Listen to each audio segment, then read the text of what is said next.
New this hour, 18, he's helped in solving murders and cold cases. Now this well-known Chicago community activist helps police catch his own brother, accused of a crime hitting so many of us in the city. CBS 2's Stephen Graves talked to him about why he led police to a member of his own family. Andrew Holmes believes wrong is wrong, even if it means holding a family member accountable.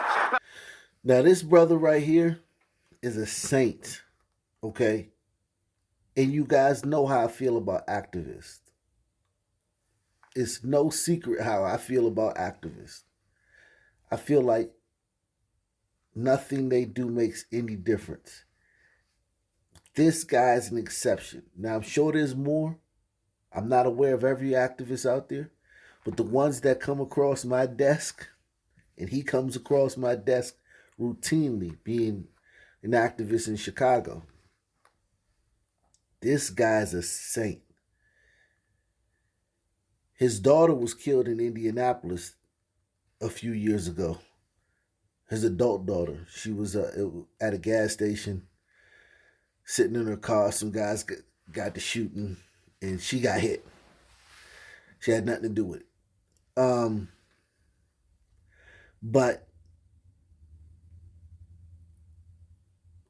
what the work he does in Chicago and everything, it just shows how much of a character this guy has, that he would turn his own brother in for stealing packages. And that's a crime that I detest and everyone else detests.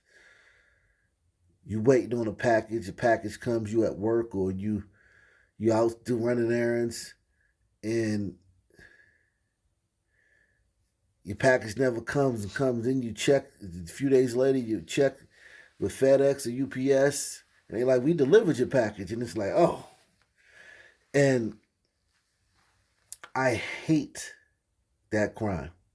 We had a little bit of a problem with that at my old building, but then they nipped it in the bud. And everybody, it was pretty good about leaving people's packages alone. I've known some porch pirates. It's usually, from what I see in the stories that I report, it's usually glacier gliders, and it's an opioid heroin crime, because they go get the stuff and then they sell it for drug money. So it's a lot of the glacier gliders, a lot of the people you'll see on the videos. If I were to do news stories on it, which I don't, would be glacier gliders. They're notorious for that. Like, it's almost like with the knockout game. Well, like, you just know who did it. You don't even have to, they could do the knockout game stories on the radio. You already know who did it. It's similar with porch piracy. Very high percentage glacier glider crime.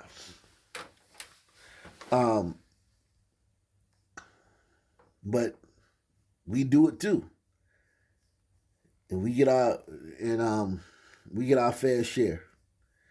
No, we're close, not bitter. Well, you got the proof right here, and I'm looking at you, and I'm watching you. Holmes is referring to this doorbell video he says shows his brother, Eric Holmes, stealing packages. You see him walk up to and then sit on a porch, later walking away, bag in hand. These are people's personal properties. They paid for these items to come. Holmes says Auburn Gresham neighbors recognized his brother. Call after call from other people saying his sibling did the same thing to them. Nah, so yeah, I gotta put a stop to it. And he did. You know they looking for you. Police. Yeah. Calling Chicago police detectives to come pick him up last month. Holmes' normal work of helping find murder suspects and consoling grieving families put on pause for his own family business. That's a good man.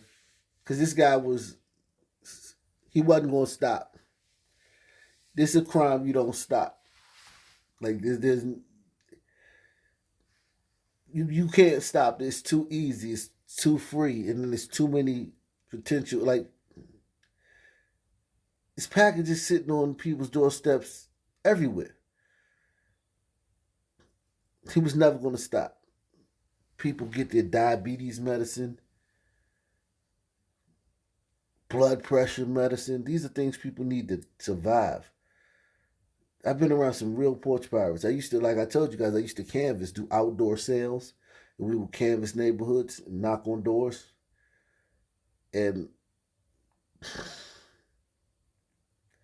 a lot of the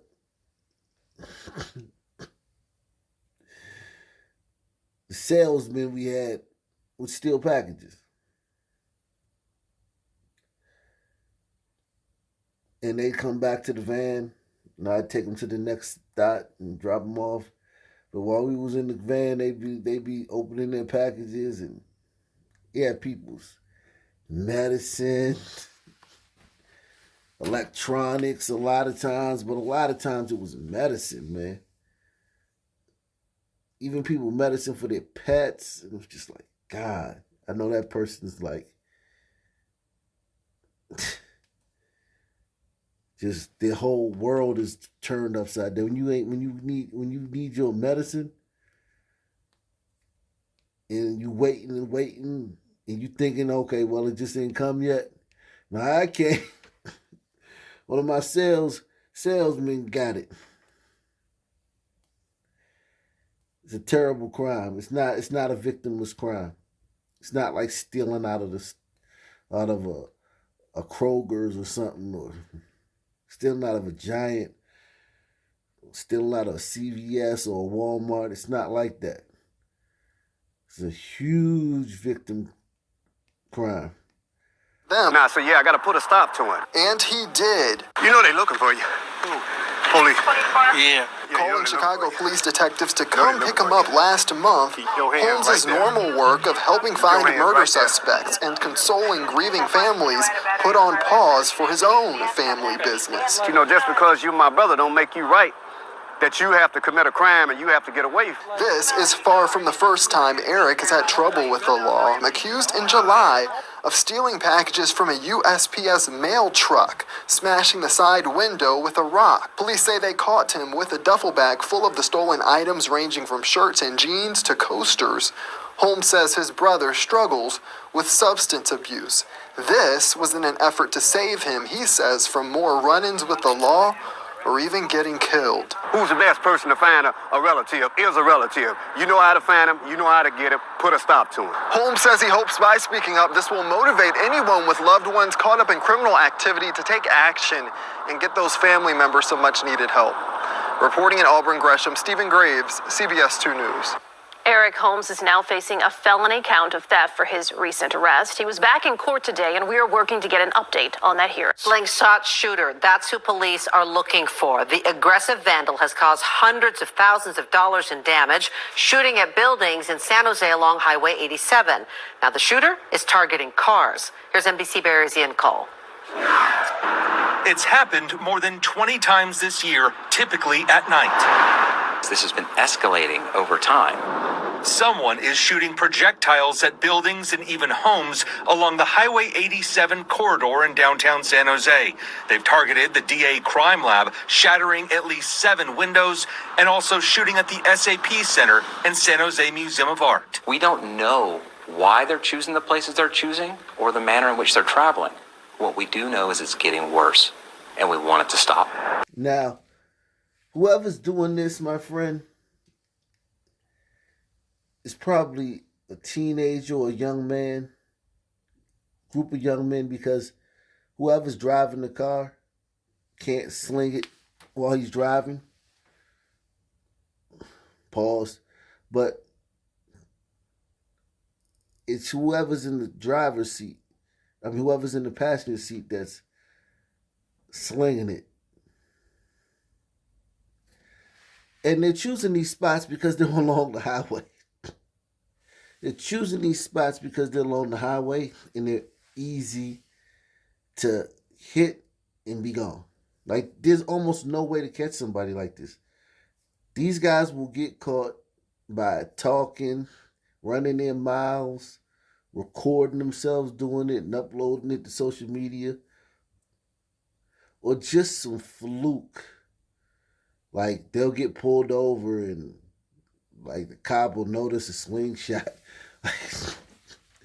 You know, like a bag of rocks or something, and then there'll be like a report that it was recently, and they have a lot of cameras on these highways, but still, I just don't know how you catch somebody doing this, because most of the time, if they do it at night, the damage won't be noticed until the next morning, the business day. So I don't know how they do. I just don't know how you catch these guys. I really don't. We don't know why they're choosing the places they're choosing or the manner in which they're traveling. What we do know is it's getting worse, and we want it to stop. The DA's office says whoever is doing this is either shooting or slingshotting something like this, ball bearings. They can do a lot of damage to windows, yes, but they fear one of these shots could turn deadly. They don't know if the person or group is shooting while driving on 87 or if they're on foot. The most recent victim was a woman driving in her car. Her windows shot out. She is terrified, but is okay. An individual driving who gets shot by one of these ball bearings, it could easily kill somebody. And so that's why we want it to stop. The rampage has caused more than $500,000 in damage so far. A $20,000 reward is now being offered to find them before it gets any worse. Someone knows. Someone knows. We're hoping that will sweeten the pot for them to say, you know what, this is getting out of hand. We could kill someone. Let's stop it. In San Jose, Ian Cole, NBC Bay Area News.